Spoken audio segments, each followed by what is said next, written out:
So we're as a family out raking the leaves just for the fun of it, of having something to do. When people driving by on the estate, I mean, we must have looked pretty hysterical. I mean, I'm pregnant. And 6 kids and you're all out there raking leaves. Life is like a roller coaster, but it's better when we go through it together. Welcome to the Candace Cameron Bure Podcast. We are in a special bonus series with the members of the Smallbone family. In 2023, I got to executive produce and play a role in the movie Unsung Hero, which is the incredible true story of the Smallbone family.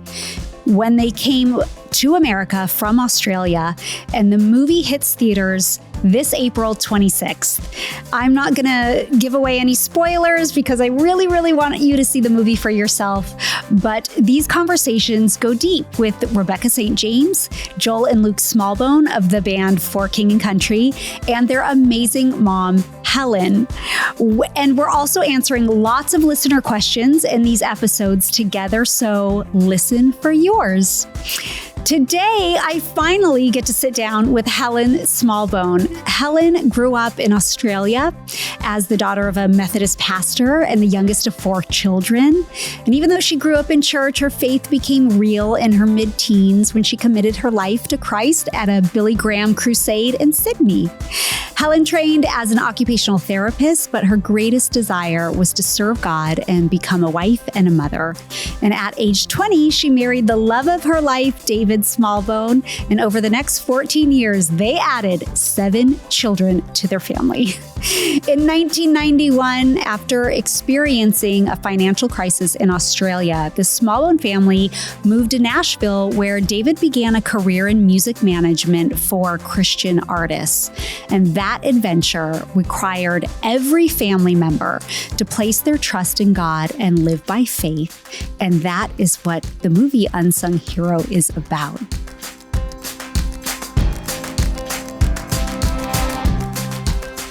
Welcome, Helen. Thank you, Candace. Thanks for being here. Well, thank you for having me. I understand why you have Rebecca St. James. I understand why you have Joel and Luke from For King Country. Yeah, not so much me. No, I know every reason why you're here. And I'm delighted to have this conversation, even though this is truly our first conversation. It is crazy. And it's like a public conversation, but I feel like, I have known your family for a good, probably maybe 10 years or just shy of 10 years. And I've talked to just about everyone in your family, but haven't really had the chance to connect with you. No. And here we are. And even I was thinking about when we were on set, I knew you were on set because your manager, I think, was there, or one of your guys that travels with you. And then, but it never sort of crossed paths, even when you were sort of in our neck of the woods, out in sort of Kentucky where the movie was shot. I know. It's kind of crazy. And so here we are today. I can't wait to talk to you. Your kids have just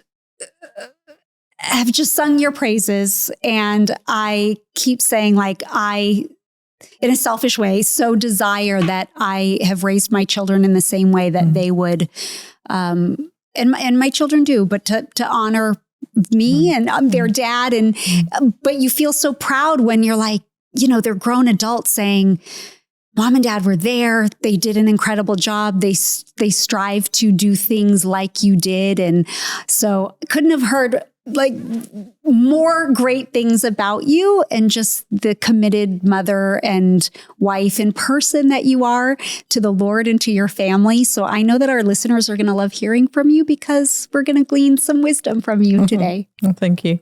Yeah, they're very generous to me. So did you ever think that there was going to be a movie made about your life? No.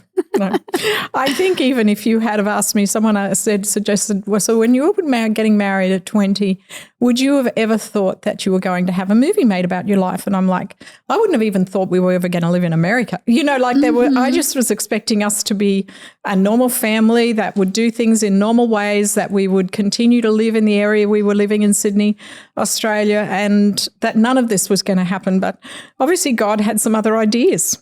Yeah. What was it like watching the movie, whether it was during the filming of it or seeing the completed picture?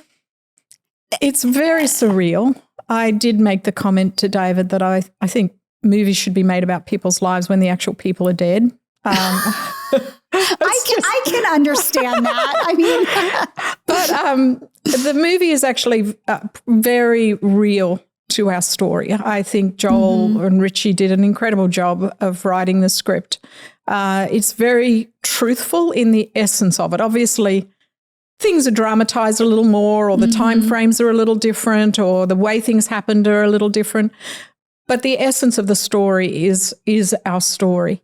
And I know that God led us on a pretty dramatic, I look back and think we were absolutely crazy. I mean, I don't even know why we did it. So God had to be sort of leading us a little bit step by step on our journey, because I look back and I think, I don't know how we ever did it. Yeah. I know even Joel was talking about how there were some things that didn't make it in the movie because there were almost too many miracles that God really did in your life. And then in a movie format, it almost looked like it wasn't reality, like it couldn't possibly happen. Yeah.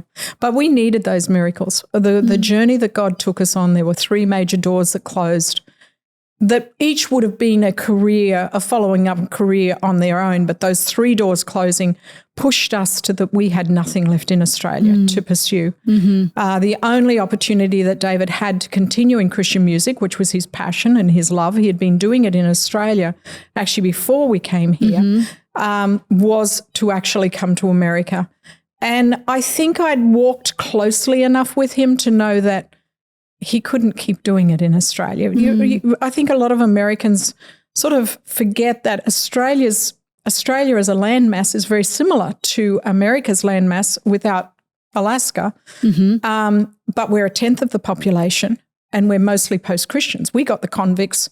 You guys got the Christians or the sort of the faith-based people coming here. We got the convicts going to Australia. So we're based on a Christian foundation, but it's fairly post-Christian. So for David to pursue Christian music in Australia was a pretty impossible task. I see. And so here seemed to be a fairly natural sort of move.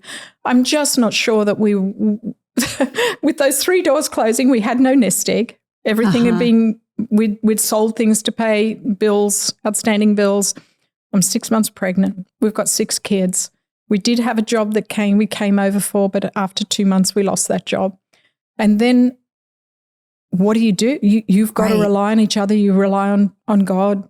And that's exactly what happened. So if we hadn't have seen God turn up and let us know, one, that he was there, that he was encouraging us to keep on keeping on, and then secondly, to provide us with those miracles. Honestly, the circumstances were so hard. We would have had to go home. Yeah. And then I think about where you guys are today and the careers that your children have had. And I know that I get asked this question all the time, and I would love to hear you answer it because I've had a long, successful career as well in entertainment since I was a child. So is my brother.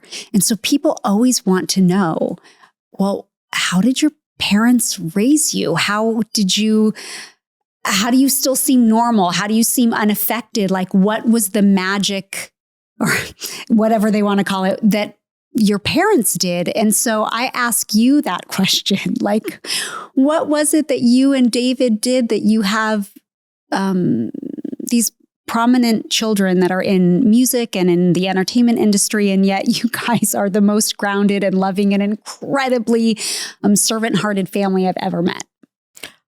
I can only think that in a way it's just God. But there has to be more. That's a pretty pathetic answer because they're obviously not a pathetic answer. I mean, it is God, but that's not very practical for someone to take away. We did everything together as a family. Even in Australia, we did everything together as a family. David had his own business, and his office was in the home. The kids were involved. We were involved together in everything that we did. They were aware of the tours that were coming in. They were aware of the albums Dad was recording, or they were aware of concerts that we would go to. They were with us. They would do mail-outs. I mean, I'm talking little kids doing mail-outs. Also, after they got home from school, we'd all sit on the floor and we'd do mail-outs. They were very present with us on the journey.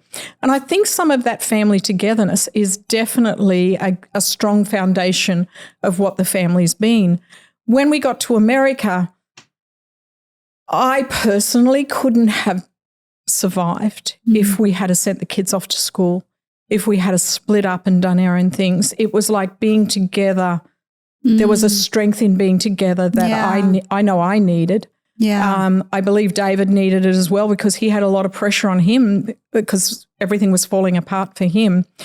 And when we were all together, then you're looking as day by day on how we're going to survive. And I often say to people, when you're in a pretty pushed circumstance, just take the next step. Often you don't know where that next step is going to lead, but just take the next step. And for us, we had the novelty that first fall of living in America of deciduous trees. In Australia, you have a lot of eucalyptus trees here. We have a lot of, evergreens, but they're more eucalyptus in Australia. So the deciduous thing of them all sort of the leaves all falling and need to rake the leaves, this was a novelty. So we're as a family out raking the leaves just for the fun of it, of having something to do. When people driving by on the estate, I mean, we must have looked pretty hysterical. I mean, I'm pregnant. And 6 kids and you're all, all out there raking leaves. So we had people stop by and said, hey, you guys are doing a great job. Do you want to come down to our place? And that was the next step. And so we said, yeah, okay. And that's how we met people in the community. That's how, because neighbors talk to neighbors, we got jobs, we got income. And so and we had something to do. Yeah. That was easy, didn't take much skill. And that was our next step. And then over the next couple of years, we were doing everything that I say Americans don't like to do. Rebecca was babysitting. We were cleaning houses together. Some of those houses were so big that Rebecca and I brought in a boy to vacuum or to mop floors because it was just too big. We were raking lawns. Then someone did give us a mower, and then we started doing lawn care as well and gardening. So we were doing the jobs that were providing food for us on our table. Yeah. In the meantime, we're making contacts. We're out there in that community. Yeah. And people started to just love on us and surround us. Yeah. So I think working together, being together, spending time together, even enjoying one another. I see a lot of families, it breaks my heart, that don't actually even enjoy one another very much. And it's tragic. It is. And then just taking the next step, whatever God provided. Yeah, that's beautiful. And very much the same with my family. So I would say even being actors as kids, and we have my brother and I have 2 sisters that are in between us. But even though my brother and I were the only ones in entertainment, we were always a family together. So my sisters did everything that we did, came along wherever we were going. And you talked about the mail outs. When my brother had this fan club and was wildly popular in the 80s. And as a family, we would go after school. We would open the letters. We had a little button making machine and we made buttons with my brother's face on them. We put the postage on the mail outs. We did everything. We actually made pillowcases. This is so crazy, like with my brother's face on them and like people, but we did it as a family. Yeah. So even though my brother was kind of the star of the show in that sense, this was fun for us as a whole family. Felt included and nobody was left out of it. And that's kind of how it was our entire upbringing as well. So if one of us was going away to make a film, as I'm sure if you guys were going on the road, you went as a family. That's what we did too. And I think that's such a key. And I also think, and it's sort of similar to what you're saying, we weren't going just to observe. We were going to actually work, like to be a part, to participate, to have a job, to have a responsibility. Yeah. And I think that's another key. I see some families that are doing stuff together, but the kids aren't doing it. Yeah. it's just mum and dad and they're just following. You know, we actually were handing out responsibility. I mean, the responsibilities were pretty staggering. So when Rebecca was signed and touring as Rebecca St. James, we ended up going together, and then everybody had their jobs. But the long term, the boys were all involved with lighting. I think Luke started doing, in those days, it was more manual smoke, the haze on the stage, and he would have a little burner and the smoke making stuff, and he would angle the fan to blow it onto the stage, and then eventually it would. And I think he was 8 at the time. Now he's there for the whole concert. That's an hour and a half concert. Yep. And then he graduated to doing a spotlight. So his younger brother was the one who was doing the haze for the show.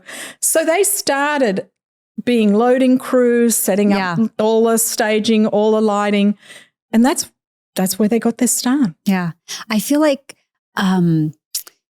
there's so many moms and dads today that underestimate their children's ability. Amen. That little, they can do lots of things. Just give them the responsibility to do it and give them the room for learning and failure, but keep teaching. And they can do so much more than you might think that they're capable of. And I think the beautiful thing about that is then they're learning skills. Exactly. They're feeling good about themselves because they're making a contribution.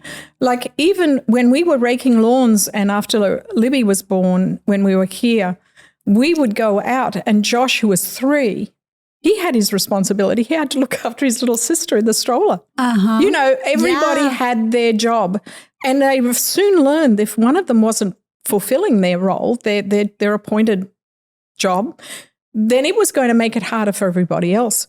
But I think it developed so much. It developed a strong work ethic. It developed that everybody was needed. Everybody was part of it. We were all treated equally. Rebecca may have been the one on the stage, but the boys were treated with respect, and that they were making a very necessary contribution to what she was doing. It really set a strong foundation, and I think they recognized greater purpose and just felt good about themselves. Yeah. Yeah, that's beautiful. Tell me how you and David met. David says, there's an old Box Top song that says, I met her in church. We met in church. Yeah, my dad being a pastor, we lived on a fairly prominent corner on the north side of Sydney, and it was an old historic sandstone church, and he would drive by, believe it or not, he was driving by to visit a girlfriend, and that didn't last very long. And then he just knew he had to drop into that church. And we met, my mum met him, and I have 3 older brothers. We often took in boarders to make extra money, and so he ended up living in our camper in the backyard for a period of time. So we actually did get to know each other fairly well. Wow. And did both of you always want a big family and lots of kids? We both come from families of 4. Okay. And so I think we felt that was fairly, normal. And we got to number 4, which is actually Joel. And I went to David and I said, well, I'd always really like to adopt. What about we stop having kids here and maybe we adopt? And he was like, oh, well, I always thought we talked about having between 4 and 6. And I was like, oh, okay. So then we had 5. And then I went back again and he was like, yeah, no, I thought we were always going to say have 6. So I was like, oh, I must be easily convinced or something. He's a good persuader. But so and then Libby probably was a little more of a surprise, but God had prepped me for it as well. So it's great. And I love having a big family. Yeah. Oh, I know. So fulfilling. Yeah, I agree. Well, let's take some of our listener questions. We have lots of people that write in to the podcast, and they're anywhere from ages 10 to 80 years old. We have a wide variety, and so we love to try to answer them and give some encouragement and advice. So our first listener question is from Patty. And she says, how did you feel when your daughter moved away? I'm a mom of a girl and we're very close, but I have anxiety wondering how she's doing. I'm a Christian. I pray for her every day, but it's really hard for me. Mm-hmm. So. Well, our daughters haven't moved away too super fast. Rebecca was, I think, close to 30, maybe 28 when she moved away. Because I suppose our lives were so very intertwined. Mm-hmm. And then our youngest daughter is 32 and she still lives at home. So David and I have never actually experienced the empty nest. I don't know that I would really like it either at the same time. So I may not be the right person to advise Patty. However, I do recognize that they each have to live their own lives and whatever that might look like. And I've also learnt the value of praying for our kids. Mm-hmm. Both David and I come from strong parents who were strong believers, and I was so very mindful of the years when we were traveling backwards and forwards across America with Rebecca, and then just so mindful that they were praying for us. Mm-hmm. And I know that their prayers made a difference in our lives. And we don't have any, both David's and my parents have all died. Mm-hmm. The last remaining parent died a couple of years ago. And I know now that we're matriarch and patriarch of this family. And I want to give to our kids and our grandkids that same legacy. So David and I, every night at 9 o'clock-ish, we meet in our bedroom and we pray for our family. Now, we rotated out because when we were first married and we would pray together, I would pray and David would fall asleep. So I was so insulted that I was like, I'm never doing this again. I mean, after a few months and trying to sort of, he said, my voice was so soothing, it just relaxed him and he would go to sleep. But now I said, okay, the only way we're ever going to do this is if we alternate praying so that you don't fall asleep on me all the time. And we've been doing that now for just over, I think it might be nearly 2 years. Wow. And it has been the most beautiful practice, I think, of anything that we've done in our marriage. Because at the end of the day, we end up getting on the same page with what we've been doing through the day, because a lot of times he's doing his thing, I'm doing my thing. Then secondly, if there's been any disagreement, you're praying with somebody. I mean, you're bringing it to God's throne. You got to get rid of that stuff.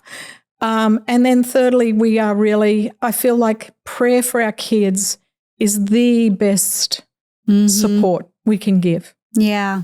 I agree. I mean, I would suggest for Patty that she's probably got to find more stuff to do for herself where she's pouring into other people's lives. Yeah. Yeah. So Natasha, our daughter, she moved last year to the Dallas area. So she moved us, a few states away.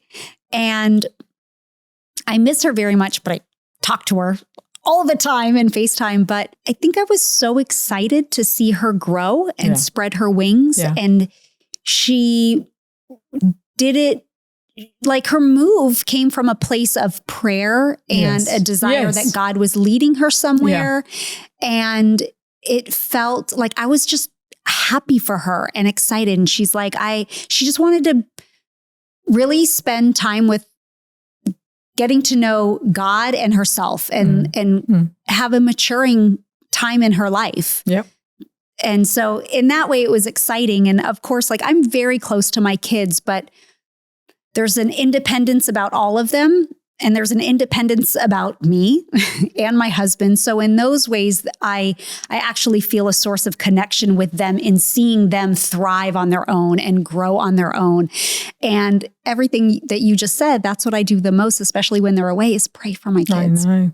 It's beautiful. Yeah. We pray for them every day. So, but I like the routine. I don't do that with my husband. So you can add that one to your routine. Yeah, I'm gonna add that one. Okay. Let's see. Rebecca asks, I don't know, maybe this isn't a great question for you, Helen. How do you reconnect with your husband as your children transition out of the house? you haven't had them transition out. We haven't had real. But have there been times? I will say too, part of the reason why Libby is still living with us is because she's had a very different journey to the rest of the kids, in that she, at about age 15, 16, unbeknownst to us at the time, contracted Lyme disease. And so she's an outdoors girl. She's a equestrian. She was riding. And I think during that time, she obviously got bitten by a tick. We did not know she had it until she was 21. And by then it had really taken a hold of her body. So she's had to spend the last 10 years working to heal in every area, really, probably physically, definitely. Still good days, some not so good days. Mentally, because I did not understand the journey she was on when she was a teenager. And you've got a teenager who's sort of saying, well, I don't feel well. And it's all nondescript symptoms of, I've got a headache, or I've got a backache, or my joints ache, or I feel like I've got a fever, or, and you check it out and there's no fever. You end up sort of saying, hey, I'm sorry. And you take them to the doctor a few times and he looks at you like, I don't see there's anything nothing here. You end up getting to a point where you're like, I'm sorry, you just got to get up. You've got to function. You've got things to do. And so I looked back and I thought, she's got going to have some work to do to unpack being the youngest of a high-achieving family, never feeling on top of it physically, not knowing what normal is because she got it young enough that she doesn't know what normal is. And then having to work through some of even my verbal outlay on her because she wasn't performing to the level that I thought she should be. So she's had to work through a lot of emotional stuff as well. And so, and spiritually, she's really had to seek God. What's this journey you have me on? So life has a lot of curveballs. It sure that does. Can be thrown at us. And this was one that I was not expecting. But one I'm and she's actually grateful for it, and one I'm very grateful for, because it's really taught me an awful lot about life, about healing, than I would never have learned. So curveball there. I forget if it was Luke or Joel in one of their interviews, but they just told me how they shared something with you and you just sat with them, that you didn't even really say much about it. I think, it was Luke. It was Luke and his wife.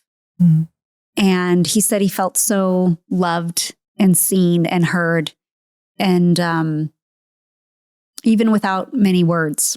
Well, they've both Luke and his wife have both walked through chronic illness as well. And to the point that Luke actually came off the road for 3 months because he was so ill. That was in the early days of For King Country. So we sometimes there are no words. Right. Sometimes there are no words. And it sounds like within what they've grown through, I mean, God's given you a spirit of being the anchor and being the rock that's there. Yeah. And I probably express that by doing what I can for whoever's in need. So I'm not a very hands-on grandma, to tell you the honest truth. I feel like, having raised 7 kids, I see myself actively having mothered for 32 years. I see that. I'm just like, hey guys, it's great. They're your kids. I'll be here if you need me. So people often look at me and think, well, being a grandma is just so incredible. And I'm like, yeah, no, it's great, but I don't want to raise my grandkids. And so, but they know that if they're under any stress or strain, I'll be the one there doing the laundry. I'll be the one there, cleaning the house. I'll be the one there, doing whatever I can to help them. But it's going to be in a situation more of need, more so than me being like, can I come over today? Right. I totally understand that.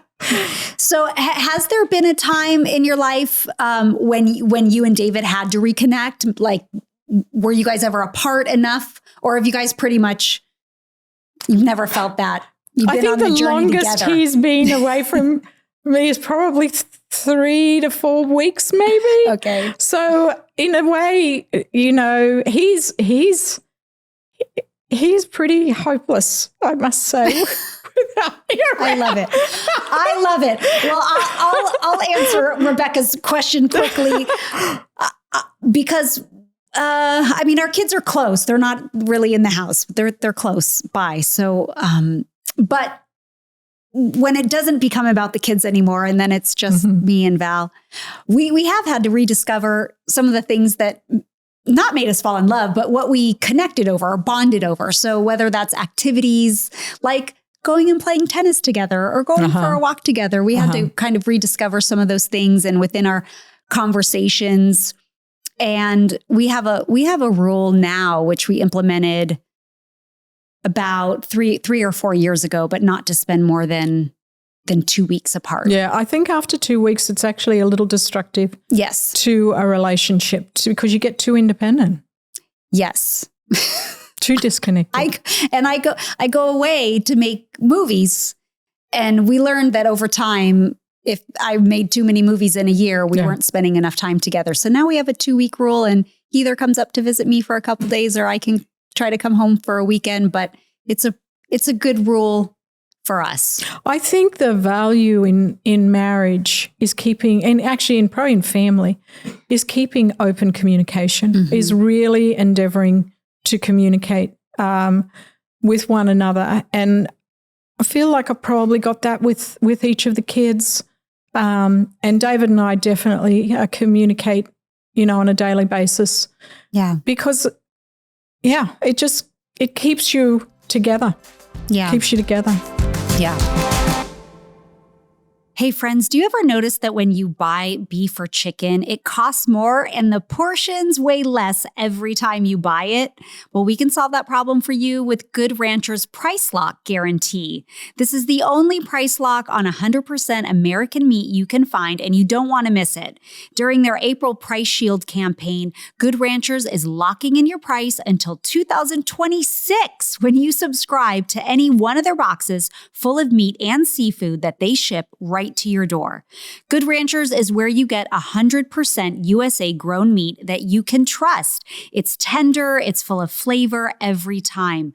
With meat prices continuing to go up and the quality at the store going down, Good Ranchers Price Shield can save you hundreds. Plus, you get an extra 10% off your subscription with my code CANDY at goodranchers.com today.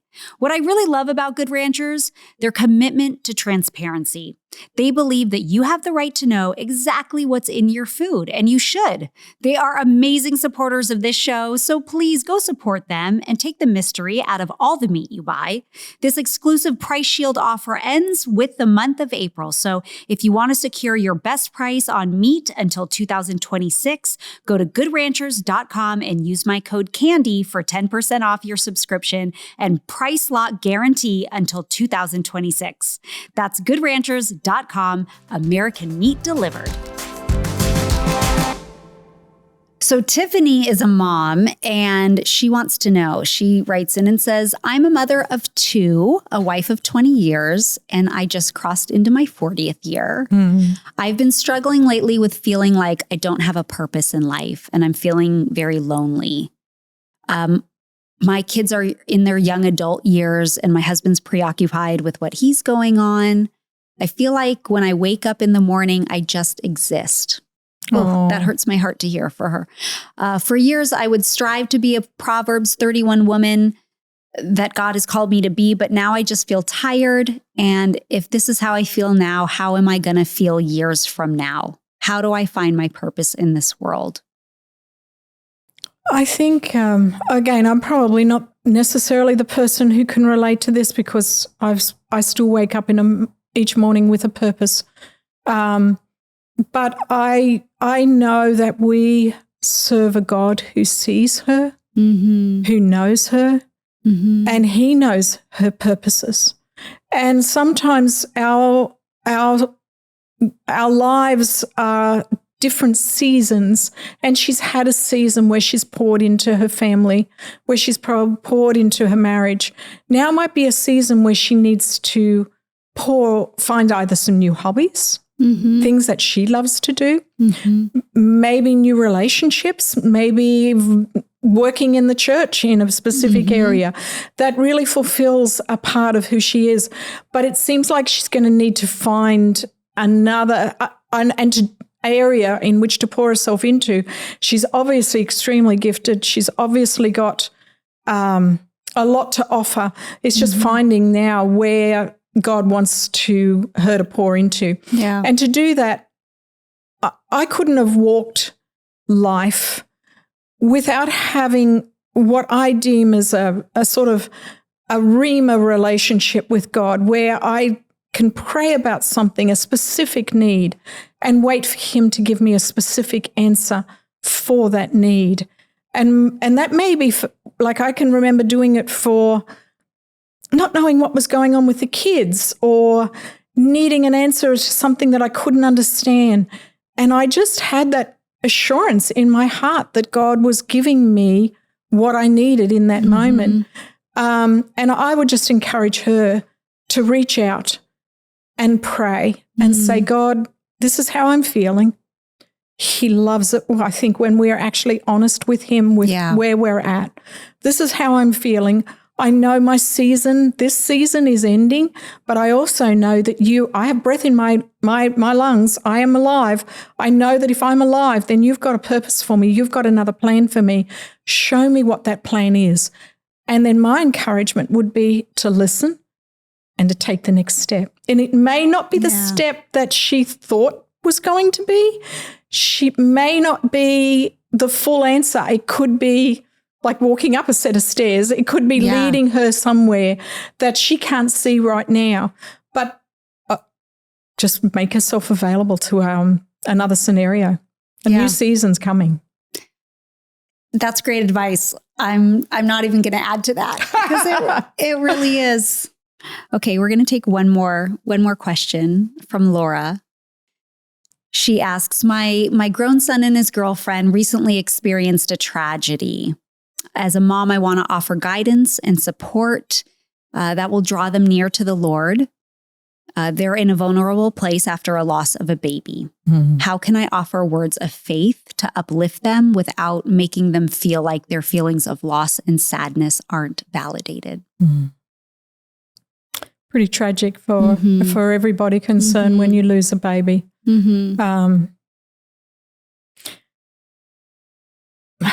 There's probably sometimes in life and in circumstances there's no words to necessarily say to somebody. I think there's an importance of her going to God again and just praying and saying, God, how do you want me to handle this? What can I do? And there's another that I think is very strong, and that is physical touch, of just hugging someone, loving on somebody, providing something practical for them, whether it be a meal, whether it be flowers, whether it be even just remembering their loss at that time of the year. But I suppose I'm a pretty practical person, and I always am looking for a way in which I can express my love or express even God's love to somebody who's hurting. And they're obviously hurting. And I feel like if she was to pray and ask God, he would give her the direction in which to go. Yeah. It's hard.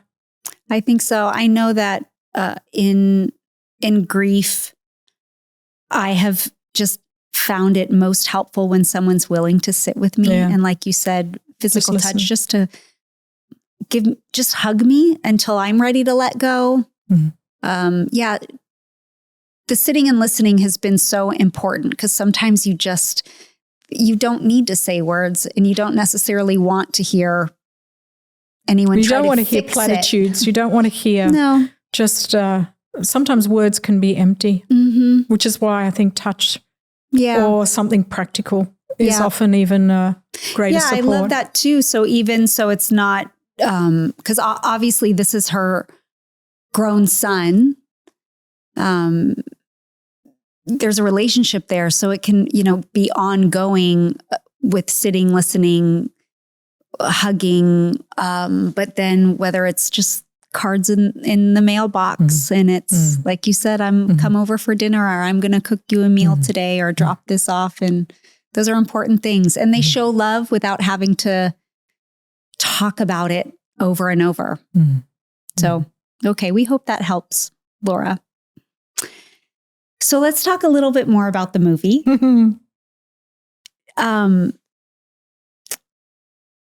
Did you have any fears about the movie being made in terms of like, it's your life on display? We know it's this incredible testimony, but did you have any fears going forward? Probably my only fear. So we had nothing to do with writing the script. So the script writer wrote a script, then he and Joel sat down and they edited it, grew it. I don't know in what ways. We were very hands off. I think I trusted the process because I knew Joel was overlooking it.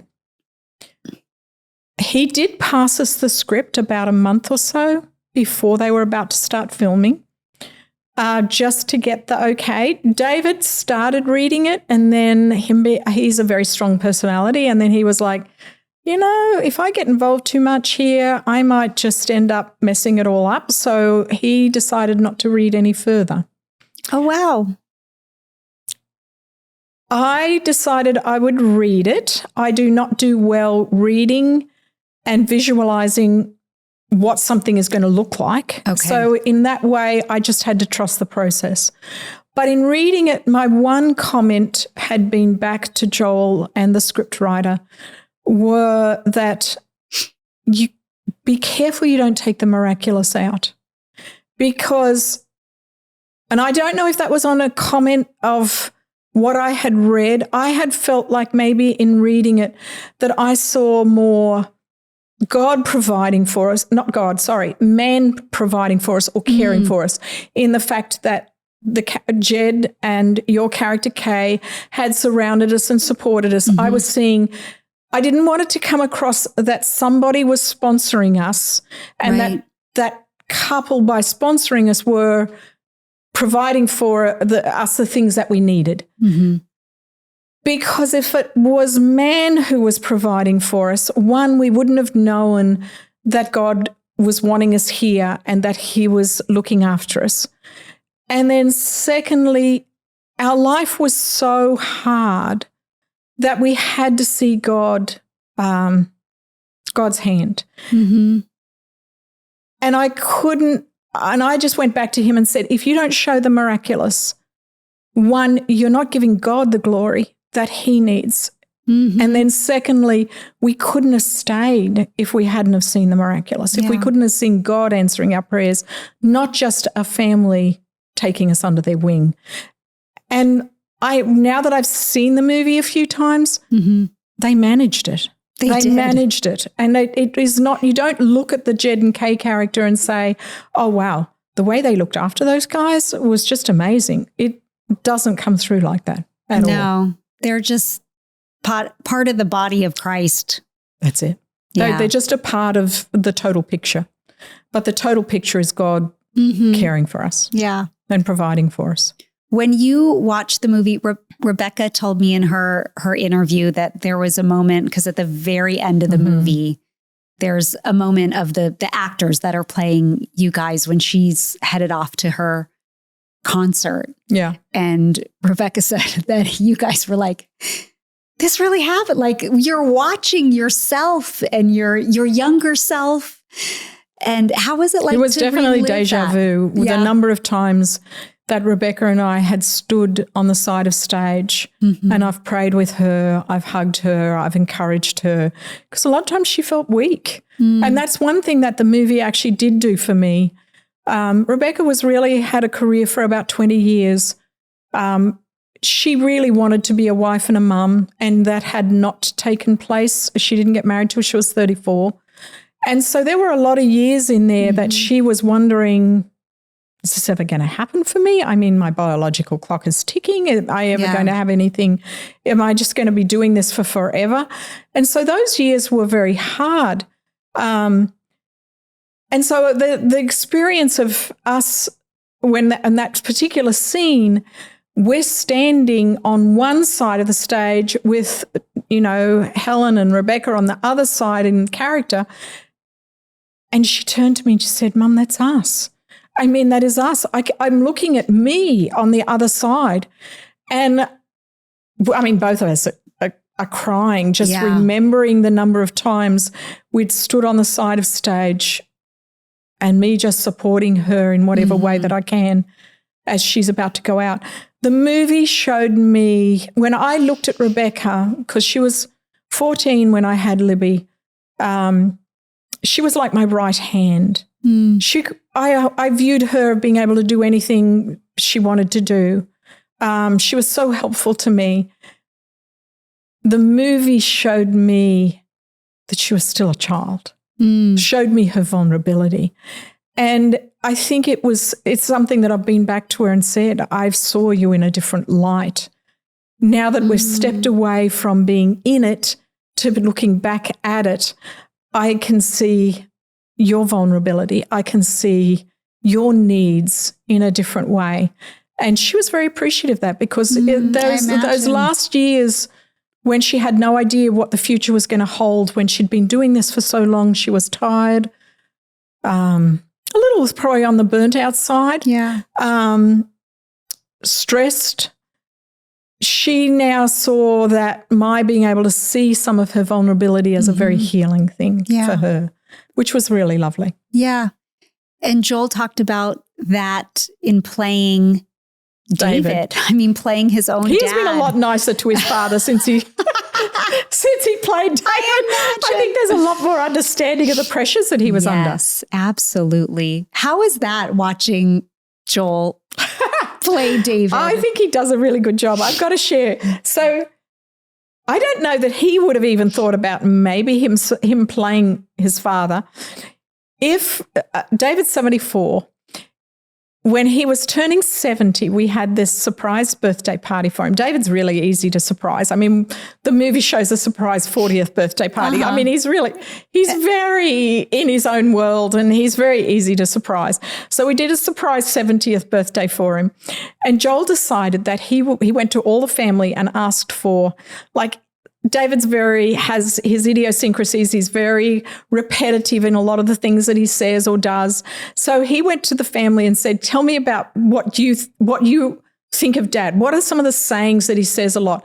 And he got this long list of things that David does or says. And he took his father off. He donned on one of his coats. He put on a wig, and he pretended to be his father on his 70th birthday. Took him off to a T. I mean, David has a good sense of humor. He is crying, laughing. And I think in that moment we realized, okay, he probably could do this. Well, that did for me. So I think I felt very comfortable with him playing David. I see Joel has poured the last 2 years into this movie. I mean, with everything that he has, I see it as a bit of, this is a love gift from him to both David and myself. And it's something that has drawn us, I think, closer. It's been very special to have seen his passion for this, knowing that it's for us. I think it's for us. Absolutely, it is. Oh, yeah, I see it as an incredible gift to both of you, and a love letter and a thank you note. A love letter. Yeah. Well, we have one last question we're going to end this on, and it can be short and sweet. Courtney would like to know. She asks, I'm beginning my journey as an adult. What's the best advice you could give me? Follow Jesus. Follow Jesus. Put him number one in your life. Life is hard. You know, life throws so many curveballs. It has so much ups and downs. To know that your Creator, that the God Almighty is walking your life with you, that he's there with you every step of the way. And I think, Candace, there's another thing that I find I would really encourage her. I see a lot of people who take Christ or Jesus on their journey. God has a plan for her life. And my encouragement to her would be, seek him and seek what his plans are and go on his journey. Follow his plans. Don't just take him on your plans for your life. Because when you do that, 1, you're going to be totally fulfilled. 2, you're never going to be alone. And 3, you're going to have the best journey, story, and adventure that you could imagine. Because that's my experience. We would never have imagined the plans that God had for us, for David, for myself, for the years we've been married, and then again for our kids. We could never have dreamed. So my life verse now is Ephesians 3:20. That paraphrase says, for God can do much, much more than anything I could ask or even imagine for his glory and through his strength. And that is what I've witnessed and seen in my 68 years of living on this earth. That's beautiful and amen. Helen, thank you so much for being here. Thank you for sharing your story with us and all your wisdom. Thanks, Candace. To find tickets for Unsung Hero and watch a trailer, go to unsunghero.movie. And if you want my current unwind guide about emotional health, go to candace.com, where you can ask listener questions like the ones Helen and I answered today. Until next time, be grateful all day, every day. Candy Rock Entertainment, all rights reserved.